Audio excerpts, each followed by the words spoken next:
राधिका घर बैठे बैठे इंस्टा स्क्रॉल कर रही थी। उसकी फीड पर बार बार लाबूबू डॉल्स के ही सुझाव आ रहे थे। दिल तो उसका भी चाह रहा था कि काश एक लाबूबू डॉल मिल जाए, लेकिन ना पैसे थे और ना ही हिम्मत कि वो अपने पेरेंट्स से मांग ले। वजह भी साफ थी, सिर्फ 3 दिन बाद उसका स्कूल ट्रिप था, और वो भी कहाँ, सीधे भूतों का किला, भानगढ़। स्कूल वाले एजुकेशनल पर्पस के नाम पर बच्चों को भानगढ़ ले जा रहे थे, और राधिका तो पहले ही 6,000 रुपए माँ बाप से ले चुकी थी। लेकिन अगले ही दिन गांव में अजीब हलचल मच गई। राधिका ने जैसे ही बाहर निकलने की सोची, माँ ने मना कर दिया। दरअसल पड़ोस के ही एक लड़के ने लाबूबू डॉल खरीदी थी, और सिर्फ 2 दिन बाद वो मर गया।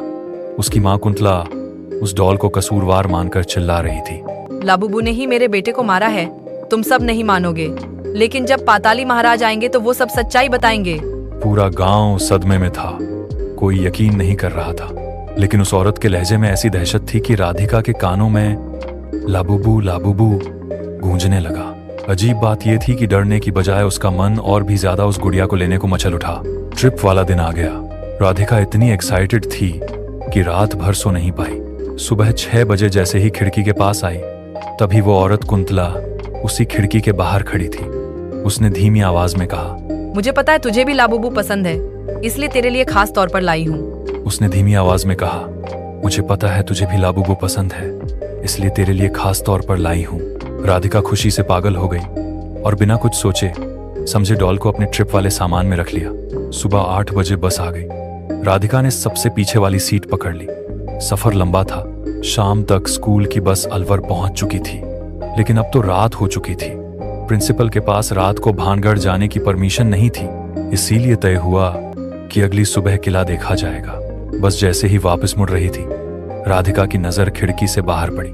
दूर अंधेरे में भानगढ़ किला खड़ा था, और उसके बिल्कुल पास वाले पेड़ पर कोई बैठा था। पेड़ पर बैठी उस परछाई का चेहरा राधिका साफ नहीं देख पाई थी, लेकिन मन में सवाल गूंज रहा था, कोई इंसान आधी रात को पेड़ पर क्यों बैठेगा। इसी उलझन में वो होटल लौट आई, जहां सारे बच्चों को कमरे दिए जा रहे थे। राधिका को मिला कमरा नंबर 102। अजीब बात यह थी कि पूरे ट्रिप में सिर्फ वही एक स्टूडेंट थी जिसे किसी टीचर के साथ कमरा शेयर करना पड़ा।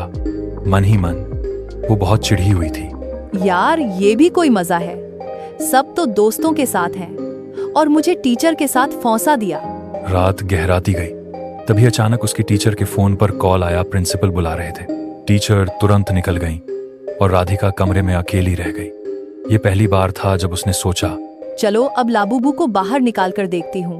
बैग खोला, डॉल को बाहर रखा और धीमी आवाज में बोली, लाबूबू, मुझे अच्छा नहीं लग रहा टीचर के साथ रहना, काश मैं अकेली रह पाती। और तभी कमरे के कोने में रखा टीवी अचानक चालू हो गया। स्क्रीन पर अजीब सी चमक, और उसी में से आवाज आई, मैंने सुन लिया है। राधिका के रोंगटे खड़े हो गए। उसने घबराकर पूछा, ये तुमने किया है? टीवी तुमने ऑन किया ना? लेकिन इस बार कोई जवाब नहीं आया। कमरा फिर से सन्नाटे में डूब गया। सुबह जब सबको भानगढ़ के लिए निकलना था, होटल में जोरदार हंगामा मच चुका था। राधिका की वही टीचर जो उसके साथ कमरे में ठहरी थी, उनकी लाश होटल के गैराज में मिली। पुलिस पहुंची, बच्चों से पूछताछ हुई। राधिका ने सबको साफ साफ बताया। टीचर को प्रिंसिपल का फोन आया था और वो मिलने गई थी। लेकिन जब प्रिंसिपल से पूछा गया, उन्होंने सख्ती से कहा, मैंने तो कोई फोन नहीं किया। 3 दिन की जांच के बाद केस को सुसाइड बताकर बंद कर दिया गया। ट्रिप वहीं रुक गया। सबको लगा अब वापसी ही बेस्ट है, लेकिन राधिका का मन अभी भी भानगढ़ किले में अटका था। रात को फिर उसने लाबूबू को बाहर निकाला और धीरे से बोली, तुम मेरी मदद करोगी ना? मैं भानगढ़ देखे बिना वापस नहीं जाना चाहती। गुड़िया खामोश रही। सुबह जब बच्चों को विदाई की तैयारी करनी थी, तभी प्रिंसिपल ने अचानक फैसला सुनाया, ट्रिप जारी रहेगी, हम भानगढ़ किला देखने जरूर जाएंगे। सब बच्चे चौंक गए, लेकिन राधिका के चेहरे पर खुशी छलक रही थी। बस अब किले की ओर बढ़ रही थी, और उधर राधिका के गांव में अजीब सा माहौल बनने लगा था। औरतें एक दूसरे से कह रही थीं, कुंतला ने जिसको लाबूबू दिया है वो बच नहीं पाएगा। सब लोग कुंतला को शक की नजरों से देख रहे थे।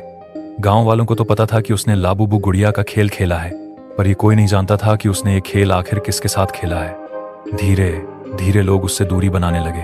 कुंतला जानती थी कि राधिका की माँ दिल की नेक इंसान है। उसने उनकी भलाई का फायदा उठाया और उनके घर जाकर बोली, गांव वाले मुझ पर शक करते हैं, मुझे कुछ दिन अपने पास रख लो। राधिका की माँ का दिल पिघल गया।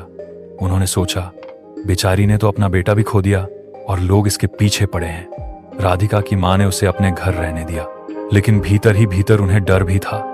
कहीं ये सच में टोना टोटका तो नहीं करने लगी। उस काले पानी से धीरे धीरे एक परछाई बाहर आने लगी। सबकी आंखें फटी की फटी रह गईं। वो कुंतला थी। सब लोग कुंतला को शक की नजरों से देख रहे थे। गांव वालों को तो पता था कि उसने लाबूबू गुड़िया का खेल खेला है, पर ये कोई नहीं जानता था कि उसने ये खेल आखिर किसके साथ खेला है। धीरे धीरे लोग उससे दूरी बनाने लगे।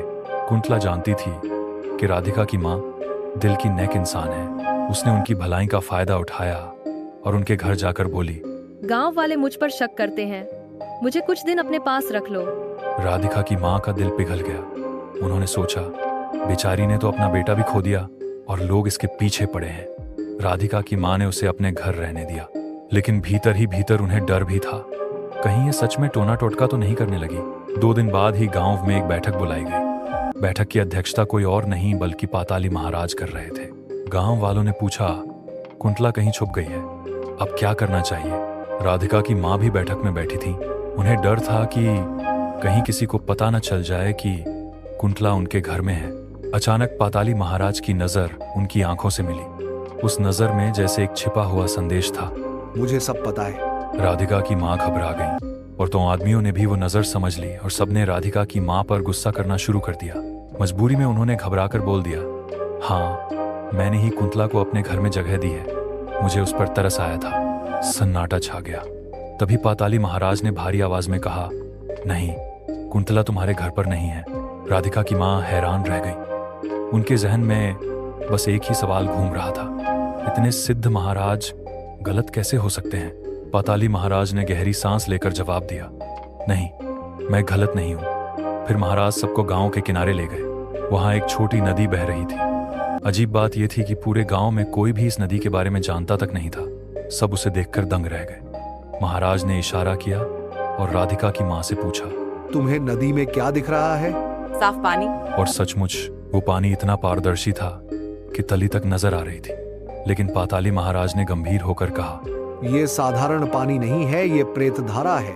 गांव वाले चौंक गए। महाराज ने बताया, इसमें पानी नहीं, प्रेत तैरते हैं, और आज ये इतना साफ इसलिए है क्योंकि मैंने अभी तक इसमें से किसी आत्मा को नहीं बुलाया। इतना कहकर उन्होंने जोर से चिल्लाया, ए ओ कुंतला, बाहर आ जा।